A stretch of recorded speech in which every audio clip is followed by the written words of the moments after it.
नमस्कार दोस्तों, और आज बात करेंगे सुपर सोल्जर के बारे में। देखिए, कैप्टन अमेरिका मूवी हम सबने देखी है, जिसमें एक दुबले पतले छोटे हाइट के सोल्जर को मशीनी एक्सपेरिमेंट करके एक हट्टे कट्टे लंबे चौड़े सोल्जर के अंदर बदल दिया जाता है। यानी कि उसे एक नॉर्मल सोल्जर को सुपर सोल्जर बना दिया जाता है, जिसका नाम रख दिया जाता है कैप्टन अमेरिका। और ठीक इसी तरह की एक टेक्नोलॉजी पे हमारा पड़ोसी देश चाइना भी काम कर रहा है। यानी कि वो अपने छोटे छोटे सोल्जर को लंबे चौड़े सोल्जर में यानी कि सुपर सोल्जर में बनाने की पूरी तैयारी कर चुका है। यानी कि इस एक्सपेरिमेंट के बाद चाइना के सोल्जर हमसे ज्यादा लंबे होंगे, हमसे ज्यादा चौड़े होंगे, उनमें किसी बात का डर नहीं होगा, उन्हें किसी बीमारी का कोई फर्क नहीं पड़ेगा, किसी एनवायरमेंट का कोई फर्क नहीं पड़ेगा, किसी एटॉमिक वॉर का, केमिकल वॉर का या बायो वॉर का उन पे कोई फर्क नहीं पड़ेगा। और वो हमेशा काम करते रहेंगे, यानी कि सिर्फ लड़ाई करते रहेंगे। और चाइना अपने सोल्जर को सुपर सोल्जर बनाने के लिए जो टेक्नोलॉजी यूज कर रहा है, उस टेक्नोलॉजी का नाम है क्रिस्पर।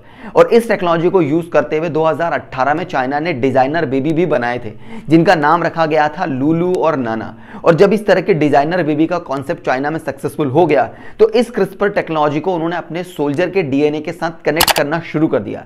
यानी कि अपने सोल्जर के डीएनए को लेकर के उन पे एक्सपेरिमेंट और ट्रायल करने शुरू कर दिए, ताकि वो अपने सोल्जर को सुपर सोल्जर बना सके और फ्यूचर में होने वाली किसी भी वर्ल्ड वॉर में सुपर पावर बन सके। और अगर चाइना अपने इन सोल्जर के डीएनए के साथ इस क्रिस्पर टेक्नोलॉजी को ऐड करके, नया डीएनए कनेक्ट करके अपने सोल्जर को सुपर सोल्जर में कन्वर्ट कर पाया, तो उसका सबसे बड़ा नुकसान हमारे देश को होगा।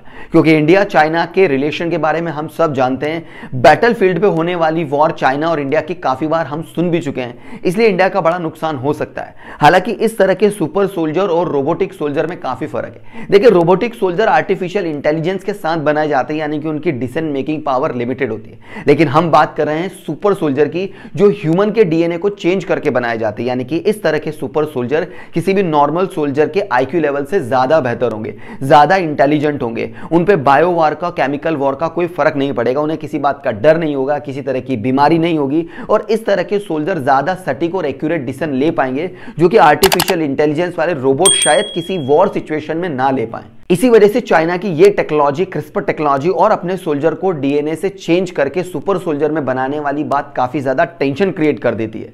और इस बात से यह भी पता चलता है कि चाइना फ्यूचर में सुपर पावर बनने के लिए किसी भी हद तक जा सकता है। बहरहाल, एज एन ऑडियंस आपको क्या लगता है कि चाइना जैसे कंट्री को अपने सोल्जर को सुपर सोल्जर बनाना चाहिए? क्या सुपर सोल्जर का कॉन्सेप्ट इंडिया जैसे कंट्री को भी फॉलो करना चाहिए? अपनी राय मुझे कमेंट करके जरूर बताइएगा।